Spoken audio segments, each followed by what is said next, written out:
Good afternoon.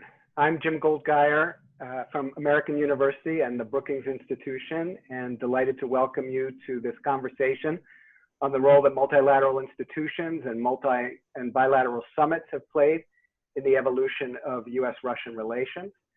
Today's discussion is the third installment of the Kennan Institute's Facebook Live series. And before we begin, I want to remind the audience that you can submit questions directly on the Facebook Live chat, on Twitter @Kennan Institute, or via email to kennan@wilsoncenter.org. We're going to start with remarks from my Georgetown University colleague, Angela Stent, and then we'll have a brief conversation, and then we will start to answer the questions that you pose. So with that, I turn it over to Dr. Angela Stent. Thank you very much, Jim. I'm delighted to be part of this conversation. I direct the Center for Eurasian, Russian, and East European Studies at Georgetown University. So I was just going to make a few preliminary remarks before we get into our discussion. When I first looked at the title of this, I thought it sounds a little bit Soviet, but I think there is quite a bit to say about both multilateral and bilateral institutions and summits. So I think the first thing to mention, if you're talking about the US-Russian relationship, is this is a relationship with very few stakeholders. Our economic relationship has always been quite limited. We've never had broad groups of citizens in either country that have had continuous and structured interactions.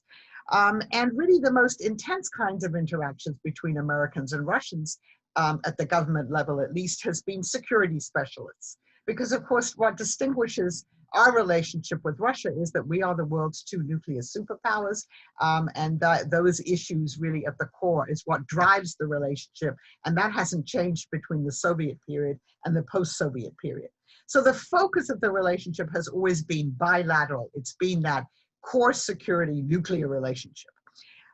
In the Soviet and post-Soviet times, obviously, from the Russian point of view, there was always a desire to be treated as an equal by the United States. And I would say in the Soviet period, and even since then, the main reference point for Russia has been the United States. It's not Europe, it's not China.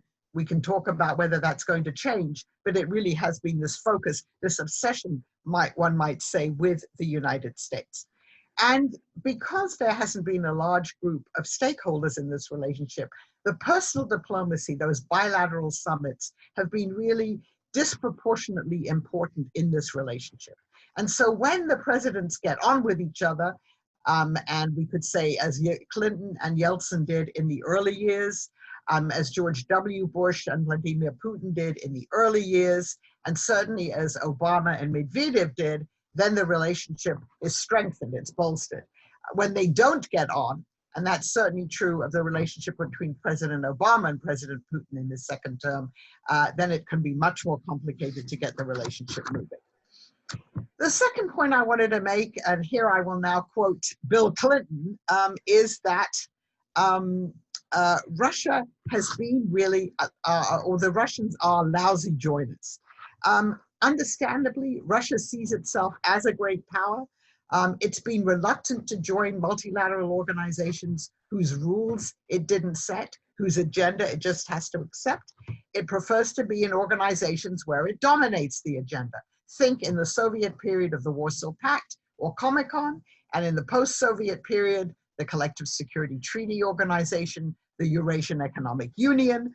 Of course, in something like the Shanghai Cooperation Organization, it jointly sets the rules with the Chinese and the other countries, and the same is true of the BRICS. But still, the idea of joining an organization in which the West really dominates the agenda has been difficult. But I think another important point to make is that in the 1990s, certainly, Russia did seek to join a number of multilateral clubs. I've just finished reading the memoirs of Andrei Kozyrev, the first Russian foreign minister, and he says quite explicitly, we wanted to join all of these clubs because that was our way of, quote unquote, joining the West and moving along a path towards greater pluralism, a market economy, and really being integrated with the West. So that was in the 1990s. Now, of course, the Yeltsin era is long gone. I would question whether Vladimir Putin wants to be integrated with the West, but Russia does want now to have a seat at the table on all important international decisions. It wants to be a member of the global board of directors, and therefore it does still seek to join multilateral organizations, but really for different reasons. And so two of those are the World Trade Organization and the OECD, which Russia is still seeking to join. So I think today we're going to talk about the most important bilateral structures in the relationship, certainly focusing on the arms control agenda, the security relationship. I think we'll also say something about the two bilateral commissions under Presidents Clinton and Obama, and what they did or did not achieve. And then we will talk about multilateral structures, the G7 and the G8, the various NATO-Russia organizations, that is to say the Permanent Joint Council and then the NATO-Russia Council. We'll talk about the United Nations P5, the 5 permanent members of the Security Council, the World Trade Organization, and then we'll probably move on to things like the Arctic Council, and talk about how much influence any of these multilateral organizations have actually had on the bilateral relationship. Jim co-authored with Mike McFall the book Power and Purpose. It gives you a great accounting of the US-Russian relationship in the 1990s. So maybe, Jim, you would like to begin by talking a little bit about the Bill-Boris relationship on the one hand, so the bilateral relationship, the arms control, Gorcherna-Mirden, the contact group for the former Yugoslavia, which was, of course, a multilateral organization of sorts, and of course, the Permanent Joint Council. Great. Well, thanks, Angela, for getting us started here. And thanks for mentioning the book that Mike and I wrote. In that regard, I also want to mention Angela's written, of course, a number of amazing books. And one of the books that I use for my class on US-Russia relations is her book, The Limits of Partnership, which covers not only the period that Mike and I covered, but then brings us very much almost to the present, and is really a great overview and helps us see why we've had so many difficulties in getting sustained cooperation between the United States and Russia. So just mentioning a few of the specific organizations and building off of Angela's important point about this issue of equality status, Russia being seen as an equal, something that's been important. Really, Khrushchev writes about this a lot in his memoirs. It seemed like the Soviets had finally, under the Brezhnev period, achieved that equality. Then, of course, came the collapse and the effort by Putin since he became president to rebuild that. If we look at a couple of the key institutions where Russia does have a role to play, the United Nations is perhaps the most important. There it is, one of the 5 permanent members with veto power. And we've seen in the history of the United Nations, in 1950, the Soviets were boycotting the UN, and the United States was able to have a UN authorized response to the invasion by North Korea of the South. The Soviets didn't make that mistake again, and we ended up with a stalemate during the Cold War. At the end of the Cold War, the hopeful sign was the first Gulf War, where the Soviet Union joined the United States, something that we would not have seen during the Cold War, in support of responding to Saddam Hussein's invasion of Kuwait. But we're sort of now back into that pattern where the United States and Russia are on opposite sides in a lot of the UN conversations. Libya was maybe the exception that proves the rule, where the Russians abstained and allowed a UN resolution to go forward. And Putin was angry afterwards, believing that, that NATO had gone beyond its mandate in carrying out regime change. On arms control, we don't tend to think of arms control as an institution, but with respect to this conversation about multilateral and bilateral institutions and formats, let's remember the role that arms control has played over the past 50 years in regulating the competition. We had strategic arms limitation and then reduction after the end of the Cold War. We had an anti-ballistic missile treaty that sought to preserve the notion of mutual assured destruction in the relationship, to try to, in the belief that that would create stability in the nuclear relationship. And we've been on a path of decline in arms control and may soon be moving into a post-arms control world. The United States walked away from the anti-ballistic missile treaty in the first term of George W. Bush. There was the agreement that was reached between Presidents Obama and Medvedev, the New START agreement, but it expires in February of 2021. And unless the United States decides that it wants to continue it, we won't have the New START agreement that Vladimir Putin has seemed to, in fact, desperately want to extend. We've also seen the collapse of the Intermediate Range Nuclear Forces Treaty, the INF Treaty, signed between Reagan and Gorbachev in 1987, and the Open Skies Agreement allowing overflights is just the latest casualty in the relationship. Just mention a couple other things before turning back to Angela and then looking to see what kind of questions we have coming in. Mentioned NATO. Of course, NATO enlargement was hugely controversial. There was an attempt even there to provide an arrangement between NATO and Russia. The NATO-Russia Founding Act of 1997 sought to provide Russia a place. The Permanent Joint Council was created, and then that foundered at the start of the Kosovo War. There was then an effort in the George W. Bush administration to resume that kind of an effort and create the NATO-Russia Council, and that foundered with the Russia-Georgia War in August of 2008. If you're going to have NATO-Russia councils and they can't operate during the crisis, it pretty much suggests that they aren't worth a whole lot, and that's extremely problematic. And just mention one last thing in terms of the history, and I'm sure we'll get some questions upcoming about G7, G8. Remember, with respect to the G7, it's something that Bill Clinton in the mid-1990s, as he was moving forward on NATO enlargement, thought, I need to be doing something to give the Russians, to give Boris Yeltsin something that demonstrates that I do understand this concern they have about status and about how they're being treated vis-a-vis NATO. And so he pushed hard for the expansion of the G7 to become a G8. And that body then expanded in its functions, but in the aftermath of the Russian invasion of Ukraine in 2014, we have seen the G8 go back to the G7. And of course, the G7 was going to meet, potentially going to meet in the United States later this month. Angela Merkel, among others, was uncomfortable with coming to the United States for that meeting, and there are a number of reasons for that, which we can discuss if folks are interested.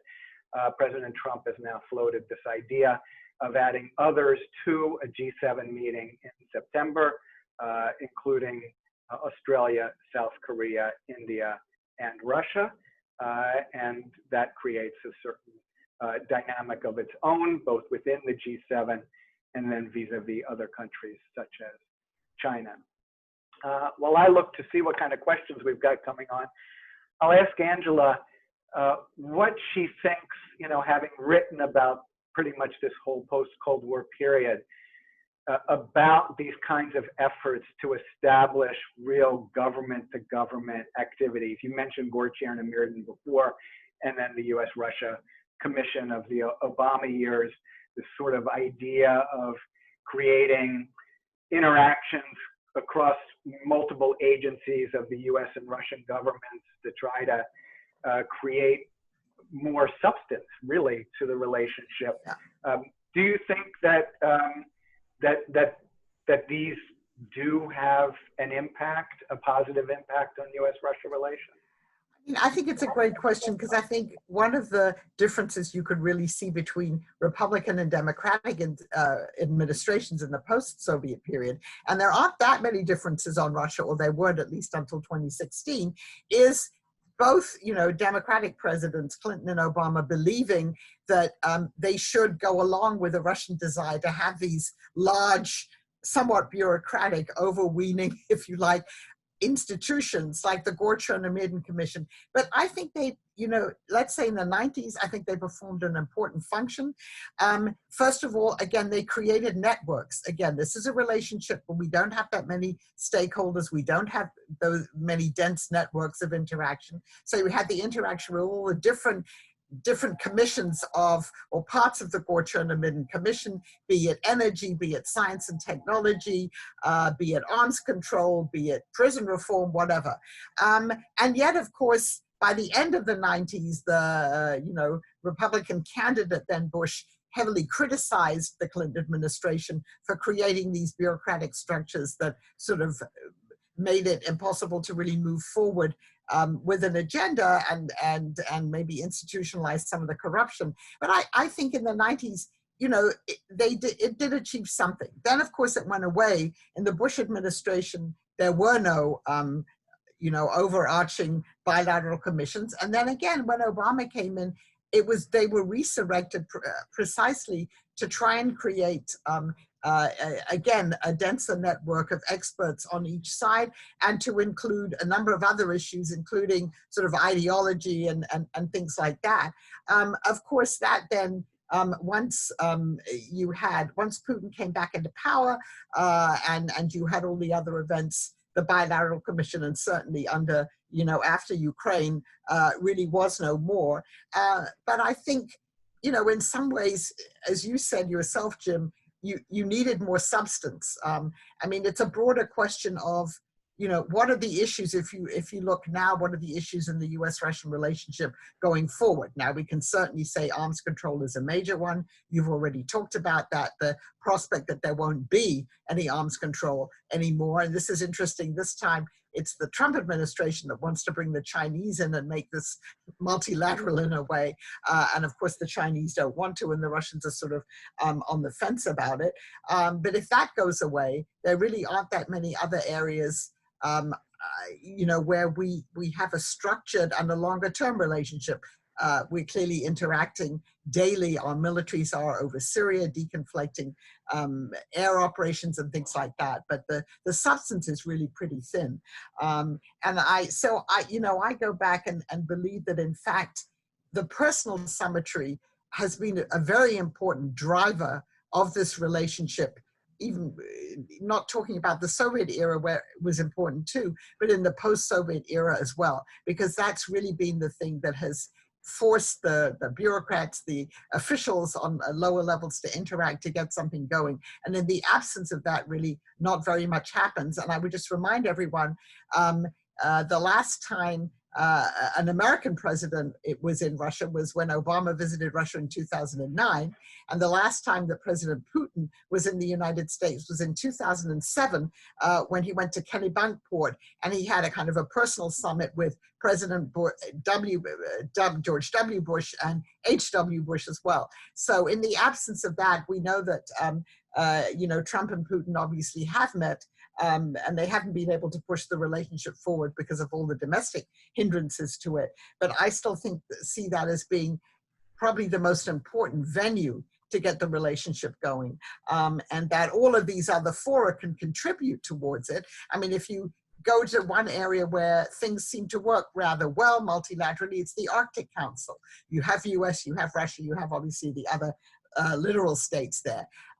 When they can talk about issues that are not directly political, be it climate change, be it indigenous rights, be it what gets more complicated when you're talking about raw materials extraction. So there are some areas where there's cooperation, but that does not seem to have very, very much of an impact on the overall US-Russian relationship. So I think this is still, and again, 30 years after the Soviet collapse, it's still a relationship that's so much focused on the bilateral and really on the relationship at the highest level between the leaders.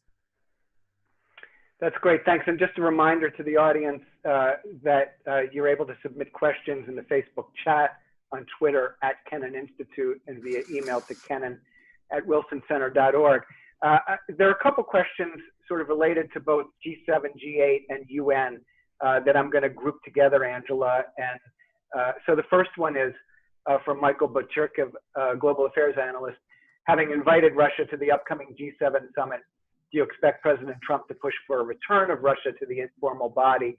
Is Putin even interested in readmission?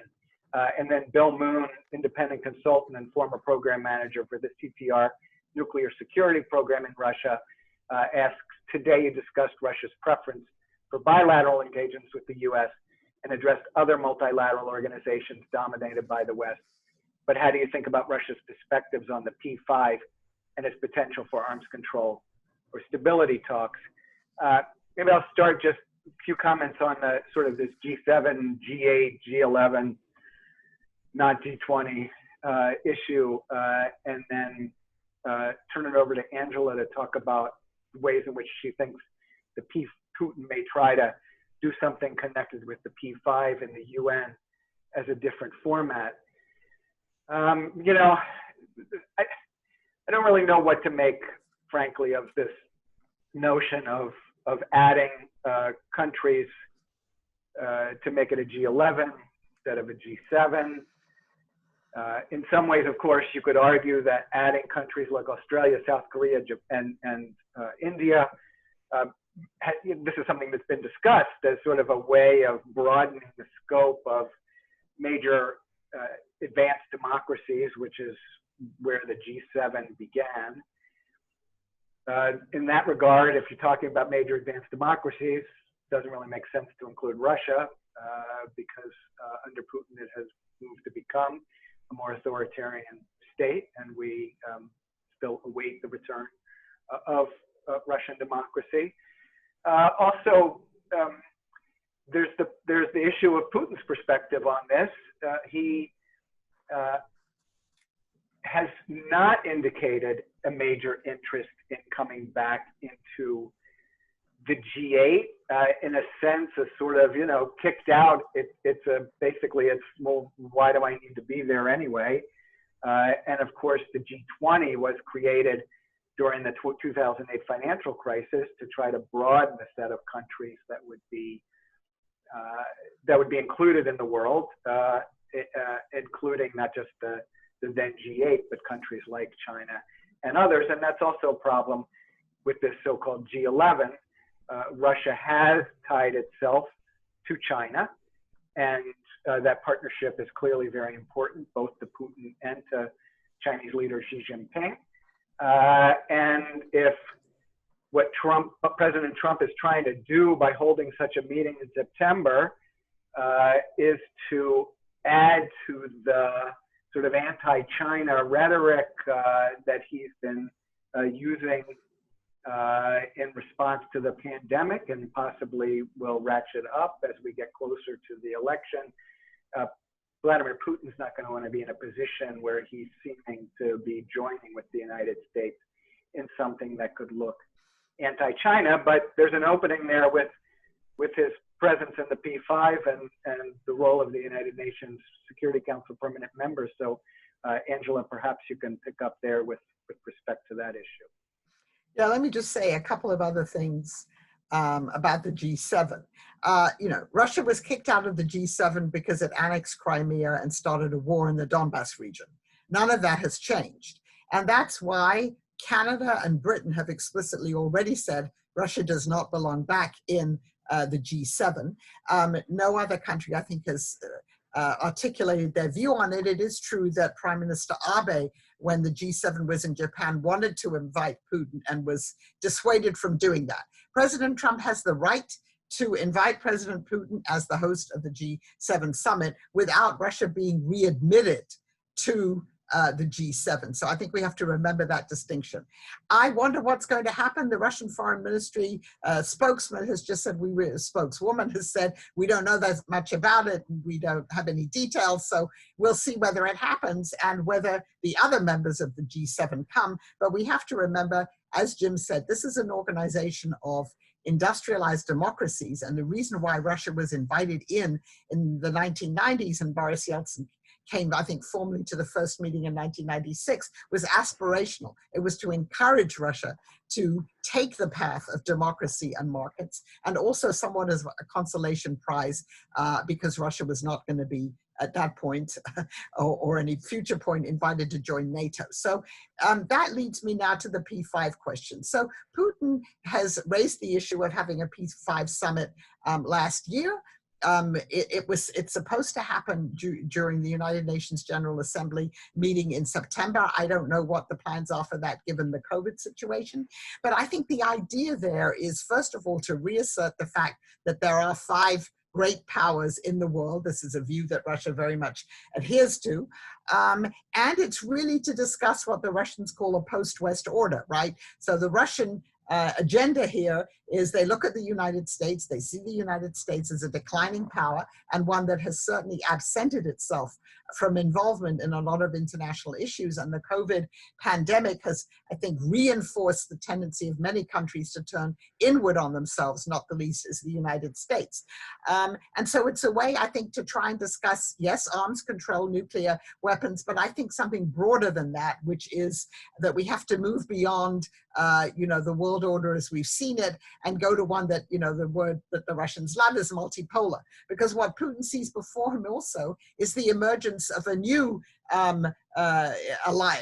axis, if you like, or it's really a G2. It's the United States and China. It's going to be the United States versus China, given all the problems between Beijing and Washington. But it's one where Russia is on a second level already. And so I think this is partly also to try and create an agreement that these are the 5 great powers and they will continue to decide the world order, albeit a different one, and one where the United States plays a lesser role.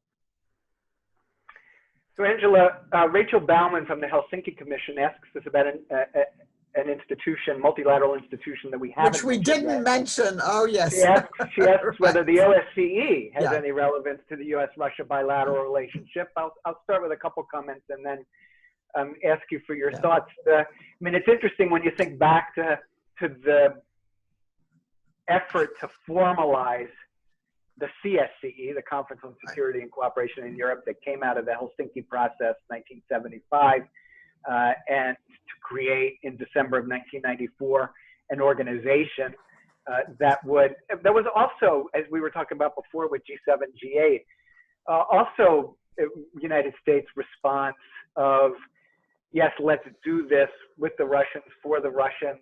While we're doing NATO enlargement, we can do something where we bring this institution that they and all the other former Warsaw Pact and former members of the former Soviet republics were members. That first meeting of the OSCE in December of 1994 didn't go very well.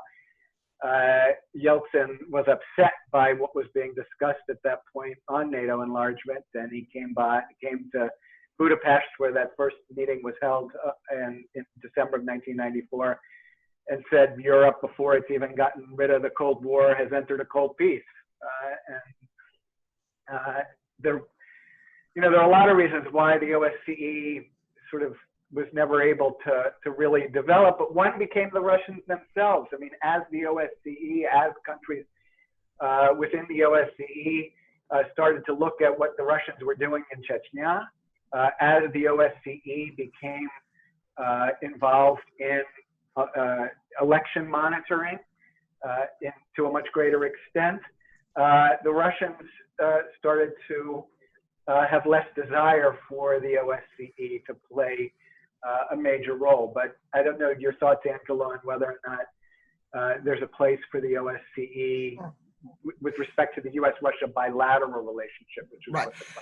So I think the reason I didn't talk about the OSCE, which is I think a very important institution, is because, of course, today we don't really think of it as having much of an impact on the U.S.-Russian relationship. But having just read Kozyrov's memoirs, I mean, he recounts very clearly how at one point in the 1990s, the Russians really did want to elevate the role of OSCE and to have maybe a smaller body at the top kind of governing it. And that would have been an alternative to NATO. And of course, the United States and its Western allies were very lukewarm to that idea.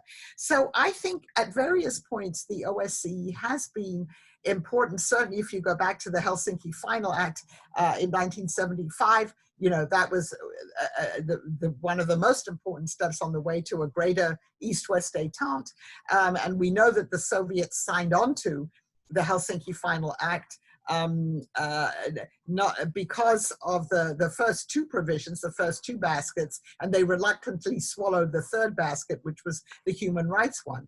And so I think for a time in the 1990s, the OSCE, I think, could and did play a more important role in terms of the US-Russian relationship improving. The problem has become, just to really reiterate what Jim said, the Russians have become progressively disillusioned with the OSCE because they really don't like ODIHR. They don't like the Office of Democratic Initiatives and Human Rights, the election monitoring, and the criticism of things that are happening in Russia. And we know, if you look at what's happening in Ukraine, how difficult it's been for the OSCE monitors really to do their job.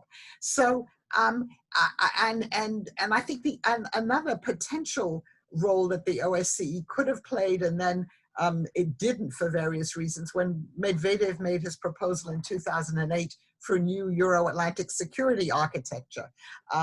And his proposal was taken up in the OSCE, went on for a number of years, and then it really didn't amount to anything because the US and its allies saw the Medvedev proposal really as a way of diminishing the role of NATO and giving Russia more veto power, if you like, over European security arrangements. So I guess the OSCE performs very important functions, but in terms of the US-Russian relationship, I think it's only being as effective as their political will to cooperate on certain issues. And as we see with what's happening in Ukraine, that's just not there at the moment. Your comment on, it's very interesting, your comment about Kozyrev's memoir and the discussion about basically a steering group type of operation within the OSCE, because we have a question from John Denny from the U.S. Army War College, which is the Russian propensity for avoiding multilateral organizations they either A, didn't create, and or B, can't dominate, cultural predisposition or a Putin phenomenon? If it's a cultural phenomenon, are we destined to see relentless friction between Russia on the one hand, which seems to prefer a concert of Europe approach, and the West, which has fully embraced multilateralism? I'm not sure the Russians would see the West as fully embracing multilateralism, but Angela, why don't you start on this notion of a concert of Europe approach, because it sounds like that's similar to this Kozyrev idea. Right. So I mean, if you read everything that Russians write, or people like Lavrov say about, you know, a new post-West world order, it's really a combination of the concert of Europe and Yalta, right? And Putin himself has said, you know, praised Yalta and said, this is the kind of arrangement we need to go back to. So it's the basic, and, you know, to come back to the OSCE, I remember giving a talk a few years ago, you know, about, you know, is it Helsinki or Yalta? And the Russians definitely prefer the Yalta to the Helsinki. In other words, a world which is divided up between great powers. Each great power has their sphere of influence. They recognize that they do not interfere in the other great power's sphere of influence, and whatever the other powers do in their sphere of influence really has nothing to do with us. So that is the ideal that Putin wants, and, you know, is a combination of the 19th century and then, you know, the Yalta model. And it's interesting because you now see in the US as well more discussions in print about, well, maybe we really should go back to the spheres of influence.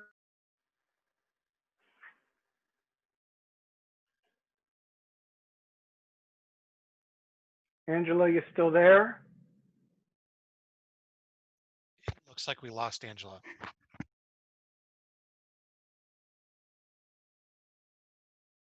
All right, let me give her a second to come back on.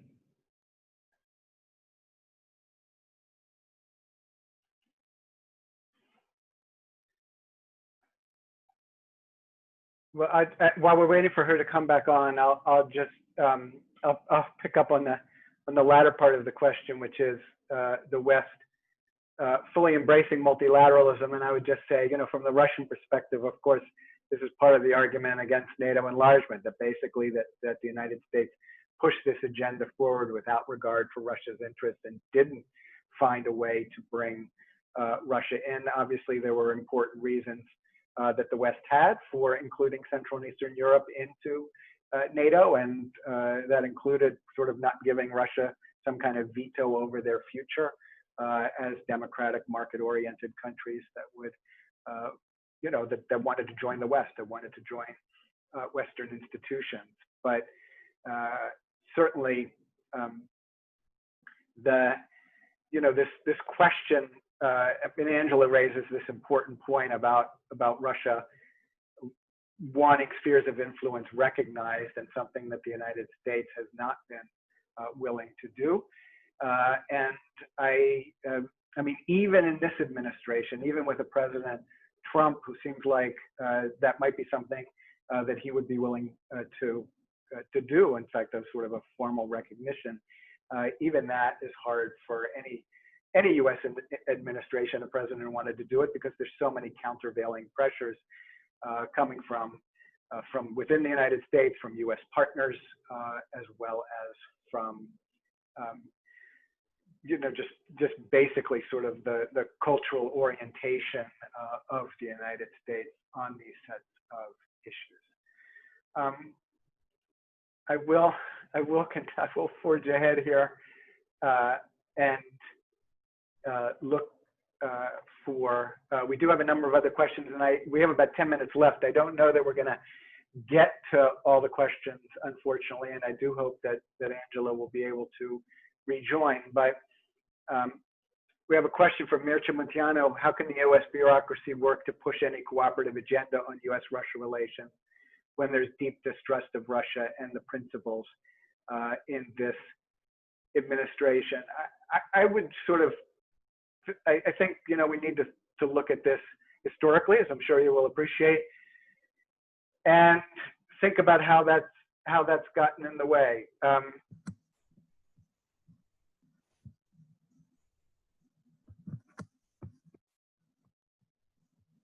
Angela, I see you back. Yeah, I'm sorry about that. So my computer died, yes. Well, so I just read that. I mean, we got most of what you were saying on right. I think, yeah, let me, sorry, can I just finish that? Yes, please. I think, yeah, so I think it's not just Putin. I mean, I think Putin subscribes to this view, but I think this idea of, not wanting to be in an organization if you can't set many of the rules. I think that, this is inherently tied to this Russian idea of the importance of sovereignty. And I think or absolute sovereignty, which is part of the spheres of influence. A few countries are absolutely sovereign. Putin has said that, and the rest of them have limited sovereignty. So that's not just Putin. I think that goes, but you can certainly see that in the Soviet tradition too. And I just mentioned, Angela, that while you were off, I had a comment about the West fully embracing multilateralism and the Russian views about that. Right. I had just read a question from Mircea Munteanu that I'm going to actually combine with a question from Ambassador Ken Yalowitz. So the first question was, how can the U.S. bureaucracy work to push any cooperative agenda on U.S.-Russia relations when there's deep distrust of Russia and the principles in this administration? And Ambassador Yalowitz's question was, do you think a President Biden would seek a meeting with Putin, and what realistically could a meeting result in? I thought I might start just with a discussion of some of the issues that arose in the 90s on this, and Angela, given your experience in administrations in the 2000s, because I do think a historical perspective on this question of suspicion is a good one. I mean, there's distrust on each side.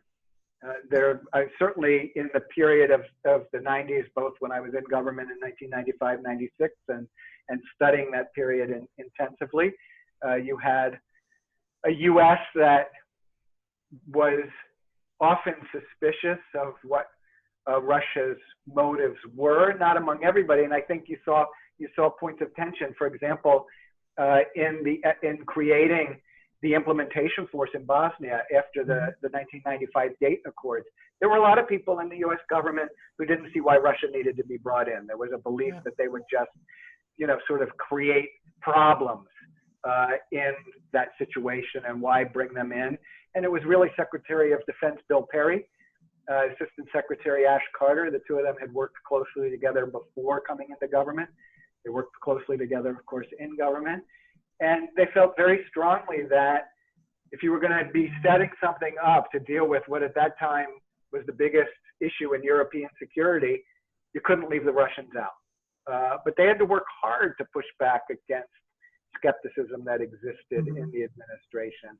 And of course, we've often seen on the Russian side as well a distrust of US motives. So that issue of overcoming has been an important tension, and we've seen that the leadership on both sides have often worked to overcome that. The Bill-Boris relationship that was so important to moving US-Russia relations forward.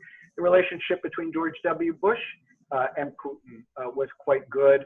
I would argue throughout the Bush administration, even with the events of 2008, they still seem to have a decent relationship. Obama and Medvedev, of course, then the Obama-Putin relationship was noticeably frosty and difficult, and a lot of things were said by each about the other.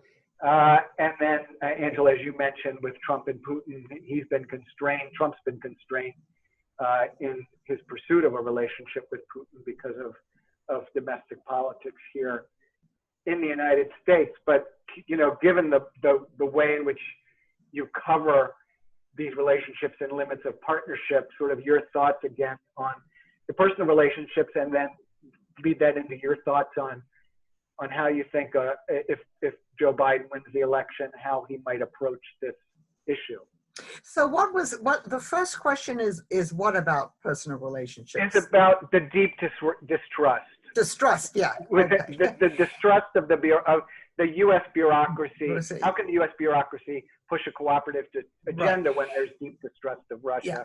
So, you know, I think that question is complicated. I mean, in my experience and knowing the people I know, and you know them too, I think there are specific parts of the US Russian bureaucracy, particularly the people who for many years negotiated these arms control agreements, who even though they may have had their differences, there actually was a certain amount of trust between them in as much as they knew each other.